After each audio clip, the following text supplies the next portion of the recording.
Olá pessoal, um abraço carinhoso do professor Júnior de Geografia. Estamos aqui então na nossa terceira semana do PET 2 de Geografia.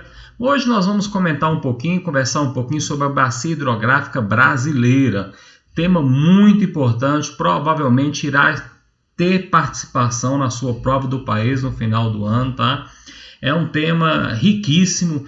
Gente, falar em água é falar da esfera da vida, né? Falar em água é falar sobre economia, sobre sustentabilidade, falar sobre recursos hídricos, envolve uma gama de elementos muito importantes e não é à toa que os examinadores sabem disso e provavelmente irá cobrar esse tema na sua avaliação.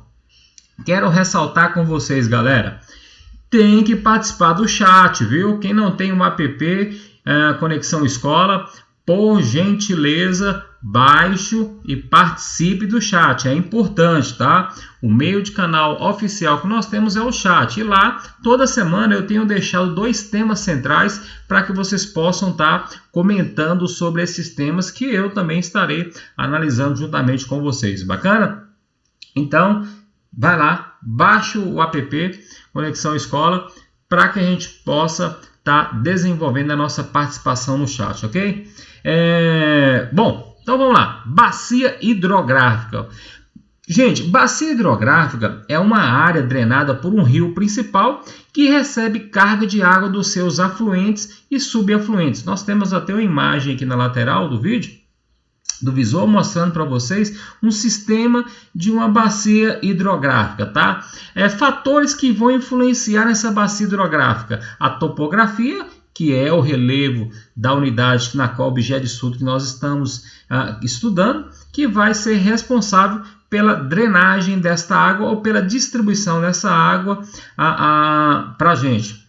O Brasil é um país privilegiado em água doce, tá? Em água própria para o consumo humano. Nós temos algo em torno aí de 14% da água doce do planeta, né? Atualmente nós temos 12 bacias hidrográficas. Nós vamos comentar um pouquinho sobre cada uma delas mais à frente, ok? Então vamos lá? Bom, antes de nós entrarmos propriamente dito nas bacias hidrográficas, esse slide provavelmente você já viu ele. Do sexto ou nono ano, provavelmente alguma dessas etapas aí você já viu sobre a distribuição de água no nosso planeta Terra.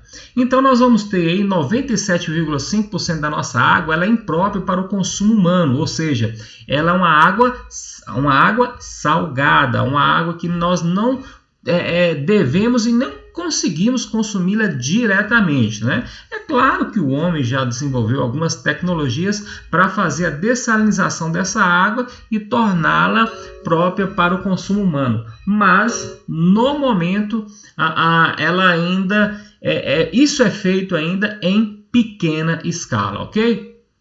Nós vamos ter aí o restante 2,5% dessa água é a água própria para o consumo humano. Nós chamamos de água doce, tá? Ela vai estar em 2 estágios, ela vai estar congelada no estado sólido e no estado líquido, tá? Desses 2,8%, grande parte dessa água está congelada, está lá nas calotas polares, né? Como nós podemos perceber aqui, né? Grande parte dessa água nós não temos acesso a ela. O que nos sobra, apenas 31,10% desses 2% de água doce no estado líquido, que é a forma como nós utilizamos, tá? Desses 30,10%, 96% está onde? Está nos lençóis freáticos, está no subsolo, nós chamamos de água subterrânea, né? Nós temos acesso a essa água? Temos, passando por um processo, perfuração de um poço, e aí nós extraímos essa água, né? Fora isso aqui, o que nos sobra, apenas 4% dessa água que está nas áreas superficiais, que são os rios e os lagos, né? Então nós vamos perceber do universo de quantidade de água disponível que nós temos acesso para o consumo humano de 2,5%, desses 2,5% grande parte está congelada. Dessas partes líquidas, nós só temos acesso a 4% dessa água. Bacana? Vamos caminhar então. Aqui nós temos então a distribuição das bacias hidrográficas. E aí, questão de prova. Algumas bacias hidrográficas, pelo menos as principais, elas vão receber os nomes dos rios principais, né? Bacia Amazônia, o rio principal é o rio Amazonas. né? A bacia do Paraná, idem. Então, nós vamos perceber isso aí. Dá para você fazer a analogia caso a sua avaliação externa cobre nesse sentido e dá para você mesclar. Uma outra coisa que vocês vão perceber que no vídeo anterior nós trabalhamos os domínios morfoclimáticos, né, nas aulas anteriores. E aí nós vamos fazer algumas correlações desses domínios dentro das bacias hidrográficas. Bacana? Então, Brasil, 12 bacias hidrográficas distribuídas dentro do território brasileiro. Cada um com a sua especificidade, com a sua peculiaridade, cada um com as suas características singulares, ok? Vamos caminhar então. Aqui nós vamos ter um perfil de uma bacia hidrográfica. Aqui nós vamos ter os principais elementos, né? Vamos ter a nascente do rio, é onde o rio começa, né? Provavelmente através aí de um olho d'água, que é muito comum as pessoas falar nisso, né? Através de uma água subterrânea que brota aqui e acaba fazendo um canal do leito do rio. Aqui nós vamos ter nas laterais os afluentes e subafluentes, né, desse rio, que vão abastecer o leito desse rio. Aqui nós vamos ter os divisores de água, tá? Esses divisores de água nada mais é que são as unidades de relevo presentes também neste perfil. Aqui é um lençol freático, pessoal, que é a água subterrânea. Este rio, ele tanto pode abastecer esse lençol freático, como ele também pode ser abastecido por esse lençol freático, vide exemplo que nós demos sobre as nascentes. Bacana? Aqui então nós vamos ter então a caracterização da microbacia, que é uma bacia secundária, e a subbacia, né, uma bacia um pouco maior, e a bacia hidrográfica, o contexto como um todo, né, a participação do rio principal, dos seus afluentes, das unidades de relevo, ciclo hidrológico, né, todo mundo já conhece o que é um ciclo hidrológico, a foz, que é onde o rio termina. Geralmente a maioria dos grandes rios brasileiros vão ter a sua foz ligada ao Oceano Atlântico, muito bem. Nós não temos nenhuma foz no território brasileiro ligada ao Oceano Pacífico, pessoal. Então, aqui nós temos então a estrutura de uma bacia hidrográfica. Bom, vamos então falar um pouquinho sobre a bacia hidrográfica da Amazônia. Bom, a bacia hidrográfica amazônica é a maior que nós temos dentro do território brasileiro, tá? Ela está presente além do nosso território, tem alguns países que também comungam dessa mesma bacia. Quais são esses países? Peru, Colômbia, Equador, Venezuela, Bolívia, esses que vocês estão vendo aqui, que estão próximos a esse sistema hidrológico, tá? A área total dessa bacia, ela ocupa algo em torno de 7 milhões de quilômetros quadrados. Então, é uma área muito grande e muito significativa. Ela ocupa aí, dentro do território brasileiro, 3,8 milhões de quilômetros quadrados, né? Então, uma área bastante significativa, né? Ela envolve aí 7 estados brasileiros: Acre, Amazonas, Roraima, Rondônia, Mato Grosso, como vocês podem perceber, Pará, que mais? Amapá lá em cima e assim sucessivamente. O principal rio desta bacia é o rio Amazonas, esse rio que está aqui marcado com linha vermelha. Ao entrar aqui ele recebe o nome de Rio Solimões, como vocês podem perceber, na junção com o Rio Negro forma-se o rio Amazonas. Então este rio ele é considerado o maior rio do planeta, seja em extensão, seja em volume de água, ok? Essa informação é importante. Professor, então por ser o maior rio do planeta, ele tem uma capacidade muito grande de produção de energia através das usinas hidrelétricas, né? Não. Por quê? Porque a sua área de atuação, onde ele está localizado, é uma área plana, tá? É uma área mais baixa. Ele acaba sendo maior porque ele vai receber águas dos seus afluentes que estão localizados em áreas com maior elevações, em áreas com maiores altimetrias, tá?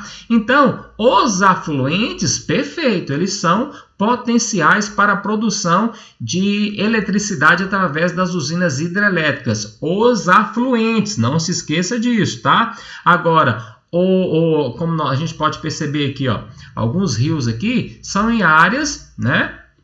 Aqui tem várias usinas hidrelétricas, né? Então são em áreas com grandes elevações, tá? O rio, o rio Amazonas não, é um rio que está localizado numa área mais baixa, numa área mais plana, ele só recebe a carga, né? Tendo sua foz aí no Oceano Atlântico. Bacana? O que mais que a gente pode falar aqui? Vamos lá então. Possui o potencial energético, né? Nós já comentamos sobre isso aí com relação à bacia Amazonas, tá?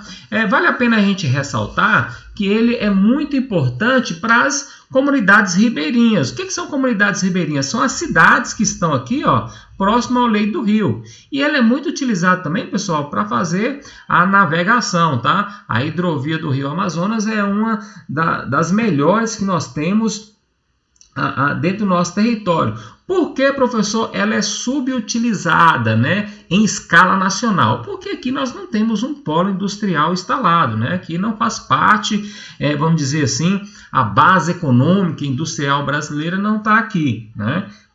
Vai estar onde? Na parte da região sudeste e sul. Bacana? Vamos caminhar mais um pouquinho então, vamos falar um pouquinho sobre Tocantins, Araguaia, nossa próxima bacia hidrográfica. Localizada na região centro-norte do território brasileiro, tem uma área de abrangência aí de 967 mil quilômetros quadrados, tá? Drena aproximadamente 10% do território nacional. Os estados que estão inseridos aqui, claro, né? O próprio nome já diz, Tocantins, Mato Grosso, Goiás, outro aqui, o Pará, um pedacinho do Pará, né? O que mais que a gente pode falar aqui? Maranhão e um pedacinho bem pequeno do Distrito Federal. As principais afluentes dessa bacia é o rio Tocantins e o rio Araguaia. Galera, o rio Tocantins, ele nasce, deixa eu ver aqui para vocês, ele nasce no estado de Goiás e percorre aproximadamente 1.900 quilômetros dentro desta bacia. Já o rio Araguaia, ele percorre 2.600 quilômetros até atingir a sua foz no Oceano Atlântico. Tranquilo? Vamos para a próxima. Próxima bacia hidrográfica que a gente pode estar falando aí é a bacia do Parnaíba.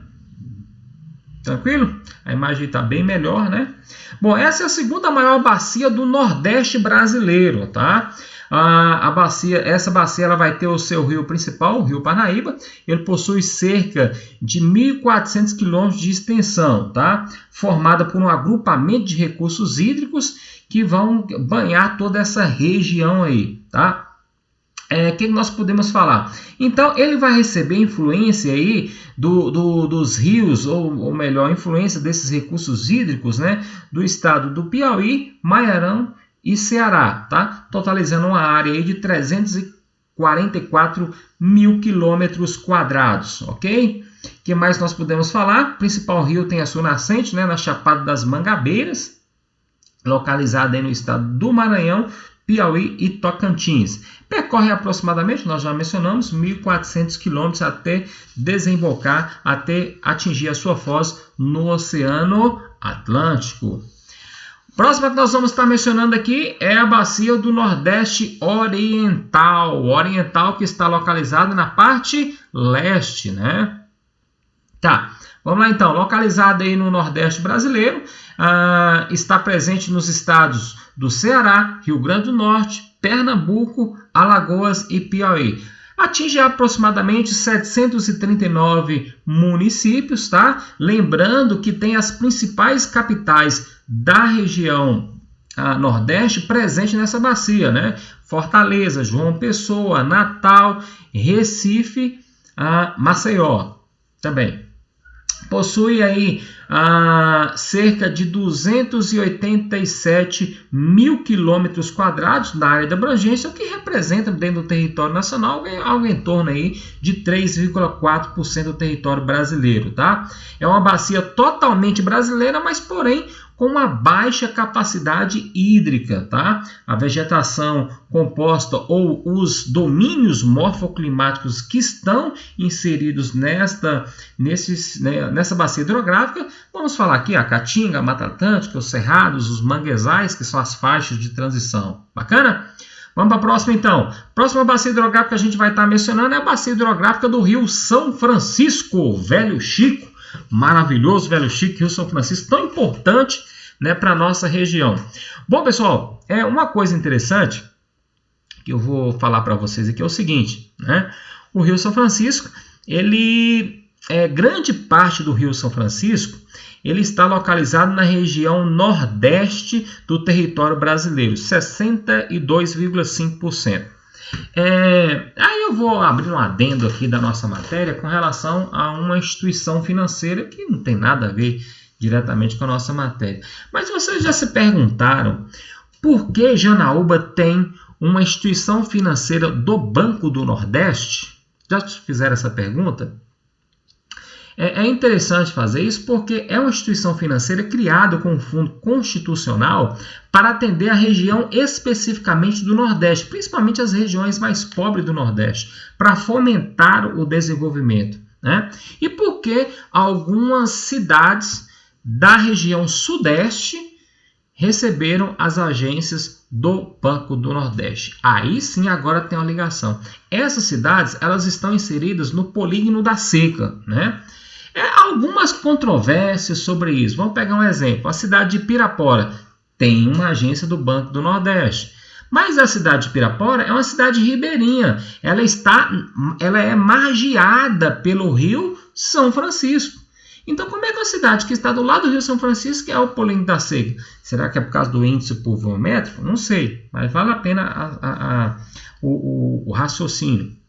Então, o Banco do Nordeste está localizado em algumas cidades, não todas, mas em algumas cidades da região Sudeste, por causa deste estudo feito através aí das cidades inseridas nos polígonos das secas, o circuito da seca, né? Onde tem uma seca prolongada por grande parte do tempo. Aí sim o Banco do Nordeste tem uma correlação com a nossa matéria. É só uma curiosidade para que vocês possam ter noção sobre isso, tá? Na região Sudeste, o Velho Chico aí, ou melhor, a bacia hidrográfica do São Francisco, representa uma área de atuação de 36,8%. Na região Centro-Oeste, bem pequenininho, 0,7%, tá? A distribuição dessa bacia por estado. No estado da Bahia, vai ter a maior parte dessa bacia constituída nesse estado, 48,2%. No estado de Minas Gerais, 36,8%. Né? E depois nós vamos ter com 10,8% o estado de Pernambuco, 2,2% o estado do Alagoas, 1,2% Sergipe, 0,5% o estado de Goiás e 0,2% o Distrito Federal. Então é uma bacia importante, você vê que a abrangência dela é bastante ampla, né? Drena uma área de 641 mil quilômetros quadrados, né? Os biomas, os domínios morfoclimáticos, lembrando que domínio morfoclimático é uma coisa e bioma é outra, tá? Cuidado com isso aí. Caatinga, Cerrado e Mata Atlântica. Essa bacia atua em 507 municípios deste território, tá? O que representa aí cerca de 9% do território nacional. Ela se divide em 4 subbacias, vamos falar assim. Vamos chamar de regiões fisiográficas, né? O Alto São Francisco, o Médio São Francisco, o Submédio São Francisco e o Baixo São Francisco, ok? Ela é muito importante para o desenvolvimento socioeconômico, né? Principalmente, pessoal, do Nordeste brasileiro, tá? Uma região muito pobre que acaba sendo beneficiada, né, com a transposição do Rio São Francisco, né? O que é transpor, pessoal? Transpor nada mais é que nós temos a foz do Rio São Francisco. É pegar essa água que vai sair para o Oceano Atlântico e fazer com que ela volte para atender as regiões mais secas, né, dessa unidade aqui. É uma obra bilionária, já gastou bilhões de reais nessa obra, até hoje ela ainda não foi terminada. Cada gestão acaba concluindo parte dessa obra, e essa obra vai, né, à medida do possível que ela for terminando, ela vai desenvolvendo ao longo do tempo algumas regiões. Então esse rio ele é muito importante para toda essa região localizada nos polígonos da seca, né? Grande parte do Nordeste e da Bahia também. O Rio São Francisco tem aproximadamente 168 afluentes. Desses 168 afluentes, galera, 99 deles são rios perenes. O que é um rio perene? Galera, um rio perene é um rio que ele corre a água durante o ano todo. Ele não seca em nenhum período, tá? Nós temos 69% dos rios desta bacia são rios intermitentes, ou seja, eles secam em determinada parte do ano, tá? A densidade demográfica dessa bacia é 20 habitantes por quilômetro quadrado, atingindo cerca aí de 14 milhões de habitantes. Por aí você tem ideia a importância da bacia hidrográfica do São Francisco. Bacia hidrográfica do Atlântico Leste. Vamos falar um pouquinho dessa bacia hidrográfica, localizada aqui na região Nordeste e na região Sudeste do Brasil, né? Pega um pouquinho da região Nordeste, um pouquinho aqui da região Sudeste brasileira. A distribuição para o estado, ela está presente em 4% do território de Sergipe, 67% na região leste do estado da Bahia, 26% no estado de Minas Gerais e 1% na região norte do estado do Espírito Santo. A extensão dessa bacia, galera, é 374 mil quilômetros quadrados, o que corresponde a uma área de 4% do território brasileiro. Bacana? Ela é responsável por abastecer 13 milhões de pessoas, né? Os domínios morfoclimáticos presentes nessa região, nós vamos ter a Mata Atlântica, Caatinga, Cerrado, as áreas de transição, os manganeses, né? E as vegetações costeiras. Bacana? A vazão média dessa bacia é de 1,4 mil metros cúbicos por segundo, tá? Bastante expressivo, equivale a cerca de 1% da totalidade nacional. Alguns desses rios possuem um potencial hidrelétrico e capacidade para a produção de energia, tá? Geração de energia. Vamos destacar aqui uma das usinas que estão instaladas aí, é a hidroelétrica de Irapé. A bacia hidrográfica do Atlântico Sudeste agora, vamos lá. Bacia hidrográfica do Atlântico Sudeste, localizado na porção oriental da região sudeste brasileira, né? Porção oriental, sudeste brasileira. Essa faixa aqui que nós estamos vendo aqui, ok? Aqui em cima fica mais claro ainda, ó? Região oriental. Aqui está a região sudeste, né, aproximadamente. Aqui está a região leste da região sudeste. Fica um pouco meio confuso, mas é isso mesmo. O que nós podemos falar aqui? Os estados que estão presentes nessa bacia hidrográfica, os estados Minas Gerais, Rio de Janeiro, Espírito Santo e São Paulo. Uma parcela dessa bacia está localizada na faixa litorânea do Paraná, né, lá embaixo, aqui na faixa litorânea, né, descendo mais para baixo aqui, no estado do Paraná. Na região sul do país. Bom, pessoal, ela tem uma extensão territorial cerca de 229 mil quilômetros quadrados, corresponde a aproximadamente 2,7% do território nacional. Quais são os domínios morfoclimáticos, professor, presente nessa bacia hidrográfica? Aí nós vamos ter aí, analisando assim por alto, a Mata Atlântica, né? Que está mais próximo aí da região litorânea e as faixas de transição também. O clima que predomina nessa região é o litoral úmido, né? A bacia hidrográfica operou com um potencial hidrelétrico aproximadamente de 10,2 megawatts, tá? Ela tem aí 7 usinas instaladas na sua área de atuação. O seu principal, ou melhor, os dois principais rios, né? São o Rio Doce e o Rio Parnaíba do Sul. Eles têm 29 afluentes, tá? Essa bacia possui 29 afluentes que estão aí circulando dentro dessa área territorial. Vamos para a próxima, então? Essa é a bacia hidrográfica do Paraná, né, galera? E aí, mais uma vez, nós temos uma bacia hidrográfica que recebe o nome, né, do seu principal rio. Qual rio que é? Rio Paraná. Bacana? Vamos lá, então. Ela tem aí aproximadamente uma extensão territorial de 1,5 milhões de quilômetros quadrados. Está situado na região centro-oeste da América Latina. Olha, é uma área de abrangência bastante importante, né? Que abrange também outros países, né? O que mais nós podemos falar dessa região? A área total dela, nós mencionamos, né? A população atingida por essa bacia, 61 milhões de pessoas, né? Segundo dados do IBGE. Ela atua em 1.507 municípios. Lembra daquela questão que nós trabalhamos nas nossas primeiras aulas dos conceitos demográficos? Pois é, densidade demográfica. O que é uma densidade demográfica? Lembrou aí? Fechou? Vamos lá? Densidade demográfica é a população distribuída pela área. Muito bem. Então, a densidade demográfica dessa bacia é de 70 habitantes por quilômetros quadrados. A disponibilidade hídrica dela aí, ou seja, a vazão dela vai ser 5.956 metros cúbicos por segundo, uma vazão muito alta, né? O potencial hidrelétrico muito grande, superior a 41 megawatts de potência, né? De produção, é claro. Nessa região ficam as grandes usinas hidrelétricas, né? Lá vão ter aqui nessa região, essa bacia hidrográfica, 8 usinas hidrelétricas distribuídas para a sua área de atuação. Vamos falar da Itaipu, localizada no Rio Paraná, tá? Importantíssima. E vamos falar também da usina hidrelétrica de Furnas, né? Localizada aí no Rio Grande, no estado de Minas Gerais, ok? Ela também vai ter uma participação bastante significativa nas hidrovias, viu, galera? Ela tem uma hidrovia aí que mede uma extensão mais ou menos de 1.800 quilômetros, ok? Os principais rios da bacia são Rio Paraná, Rio Grande, Iguaçu e o Paranaíba. Bom, próxima bacia, vamos lá?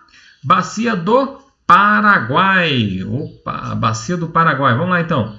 Essa bacia do Paraguai, pessoal, ela está localizada, ela abrange, né, uma área aí de 4 países na América do Sul, tá? Inclusive o nosso Brasil, evidentemente, né? Uma área aí de mais ou menos 1,1 milhão de quilômetros quadrados, né? Então, uma área bastante extensa, né? A bacia do Paraguai ela vai atingir os países da Argentina, Paraguai, Bolívia e Brasil. O comprimento aí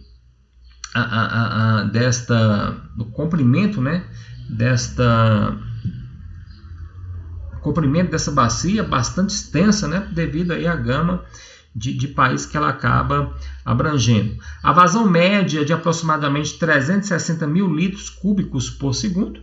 A altitude, a nascente aí do principal rio, que é o Rio Paraná, né, vai ter uma altimetria de 300 metros, por isso que dá força ao rio para a produção, né, da hidroeletricidade através das usinas hidrelétricas. A extensão da bacia nós já mencionamos, de 1,1 milhão, né? O principal rio tem uma extensão de 2,6 mil quilômetros quadrados, 1.000 quilômetros, né, não quadrados, é uma extensão.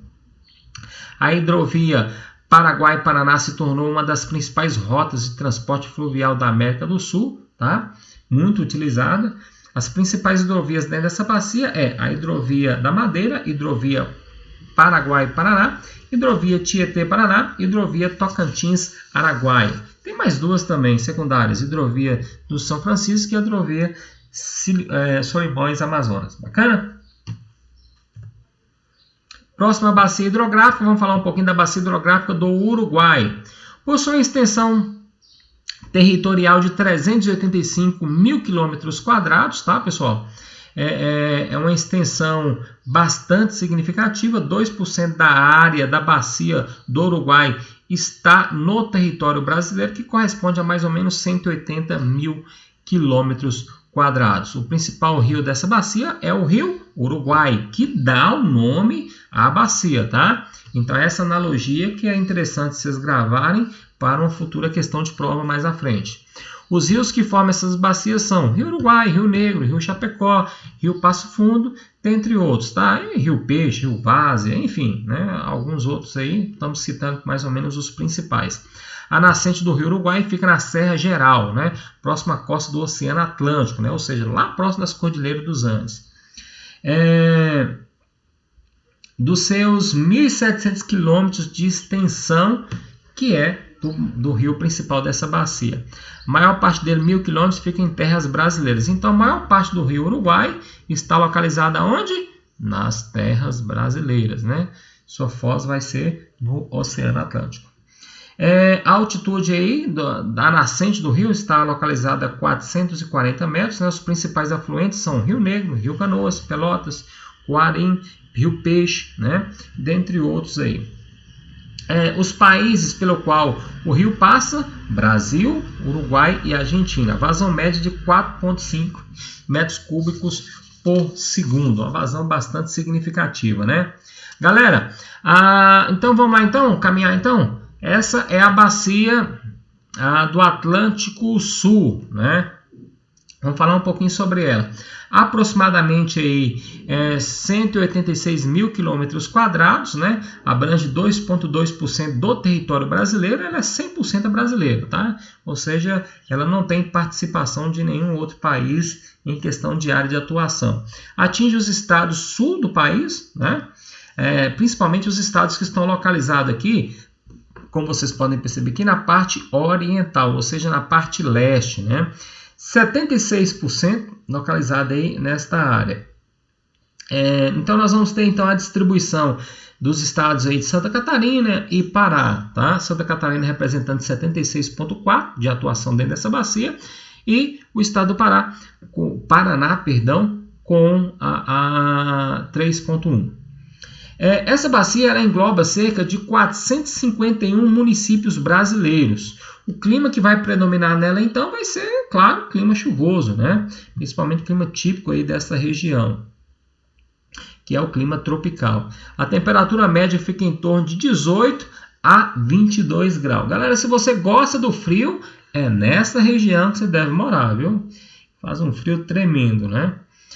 Formada por outras 3 bacias denominadas secundárias, né? Ou seja, esta bacia recebe influência de outras bacias secundárias, né? Atlântico Leste, Atlântico Norte e Nordeste e Atlântico Sul, Sudeste. Ok, galera?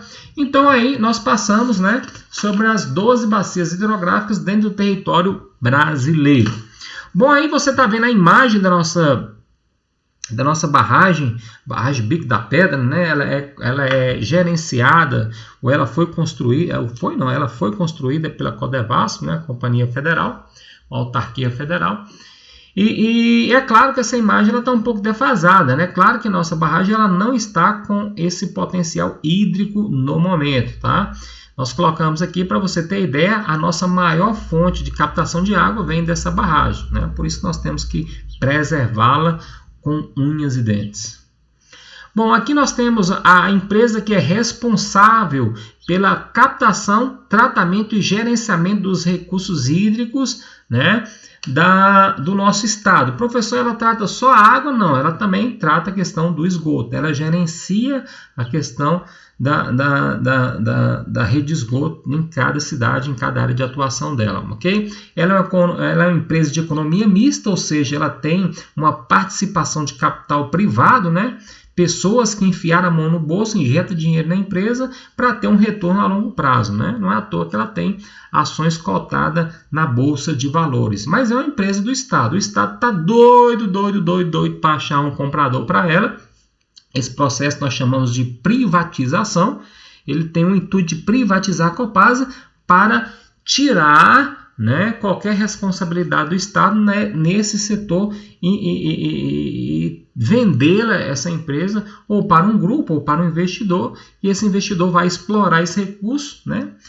O ruim disso, pessoal, tem 2 vertentes. O ruim é que provavelmente nós vamos pagar uma taxa de água mais cara. Isso não tenho dúvida, né? A contrapartida, que é alegada pelo governo do estado, vai ter uma qualidade melhor e maior na prestação de serviço. Nós temos experiências, né, privadas, vamos colocar assim, porque na verdade são autarquias, né, municipais, que é o SAAI, né, Serviço Autônomo de Água e de Esgoto, que é uma contraponta, né, da empresa Copasa. Apesar que elas fazem a mesma prestação de serviço, mas o SAAI ele é um pouco diferente, né? O SAAI ele é uma autarquia municipal, onde o município ele escolhe, é como se fosse o seguinte: o município de Janaúba vira para a Copasa e fala assim: Copasa, olha, eu não vou conceder a cessão para vocês mais, a partir de hoje eu vou assumir, né, o gerenciamento hídrico do município de Janaúba. O município pode fazer isso? Pode, né? Nós temos 3 entes da federação: governo federal, estadual e municipal. Eles são independentes, mas eles são harmônicos, né? Que essa harmonia nem sempre acontece, mas eles são independentes. Se o município de Janaúba bater no peito e falar: não, eu vou tratar os recursos hídricos e o esgoto da minha cidade, eu vou criar um sistema autônomo, né? Que é o SAAI, tá? Serviço Autônomo de Água e Esgoto. Aquilo que nós pagamos para a Copasa passaria a pagar, então, para o SAAI, que será administrado pela prefeitura. Alguns municípios fizeram essa transição, tiraram a Copasa e instalaram um sistema autônomo de água e esgoto, né? Posso citar um exemplo aqui da cidade de Pirapora. Vocês me veem citando muito Pirapora, pessoal, porque a faculdade que eu fiz da Unimontes foi um polo da Unimontes, uma extensão da Unimontes, tá? Passei pelo país, por isso que eu gosto de falar muito do país. O país mudou a minha vida, tá? Indico para qualquer aluno que quiser mudar de vida também, estudar e passar no país, muito bom, viu? Então, fiquei lá um tempo, inclusive minha esposa é de lá, mas eu trouxe para cá, para nós, mais próximo da nossa região. Então, o SAAI, só dentro da matéria, tá? O SAAI, ele é uma empresa voltada para este desenvolvimento, né? Para essa gerenciação de recursos hídricos, tá bom? Tem essa modalidade também. Bom, pessoal, por hoje é só, tá? Agora vamos pegar firme aí nas atividades para que você possa estar desenvolvendo as atividades. Nós estamos aí na terceira semana do PET 2, falando sobre bacias hidrográficas, um tema importantíssimo, galera. Se vocês me perguntassem um tema importante, eu falaria bacia hidrográfica, né? Então vale a pena cada minuto que você parar para estudar, para você ampliar os seus conhecimentos, tá? Pessoal, o momento não é fácil, o momento é difícil. Eu sei que todos nós estamos passando por dificuldades de N situações, mas não pare de estudar. Não desista do seu sonho. Galera, se tem alguma coisa que vai melhorar a sua vida, é o conhecimento. Através do conhecimento, você vai conseguir um bom emprego, você vai conseguir uma boa faculdade, você vai conseguir qualidade de vida, você será respeitado sem imposição. Detalhe, tá? Ser respeitado por imposição é uma coisa, ser respeitado sem imposição é outra coisa. Por que, professor, você está falando isso? As pessoas que têm conhecimento, elas sabem buscar os seus direitos, tá? Elas sabem reivindicar os seus direitos. Então, você será respeitado não por imposição, mas com o conhecimento que você tem, tá? Então, por isso que eu falo para vocês, toda videoaula, pessoal, estude. Quer mudar de vida? Estude. Ah, mas eu preciso trabalhar agora. Eu também trabalhei quando eu fazia o ensino médio, né? Mas só que eu não deixava tomar todo o meu tempo, e o meu tempo livre eu dedicava aos estudos, gente. Então, assim, é uma oportunidade ímpar que você está tendo, tá, na vida. Não deixe passar as inscrições nem do PAES nem do SASE. Eu peço encarecidamente vocês. Eu sou fruto do PAES. Eu entrei na Unimontes via PAES. Vale a pena, dá certo. E olha que eu sou aluno também de escola pública. É lá na cidadezinha que muitos de vocês talvez nem foi, lá em Mato Verde, fazendo parte com a fronteira da Bahia. Então, galera, estude. O que eu posso falar para vocês é isso. A melhor herança que eu vou deixar para as minhas filhas não vai ser nenhum patrimônio, vai ser educação. Tudo que eu puder fazer para investir na educação delas, eu estou fazendo, né? E nesse momento também você deve fazer isso na sua vida, tá? Não delegue esse momento para ninguém. Criatura, é seu futuro. Bacana? Então vamos lá então, fique com Deus. Vamos pegar firme na terceira semana aí para a gente fechar esse PET 2 e semana que vem a gente está de volta. Um abraço para todos e até a próxima.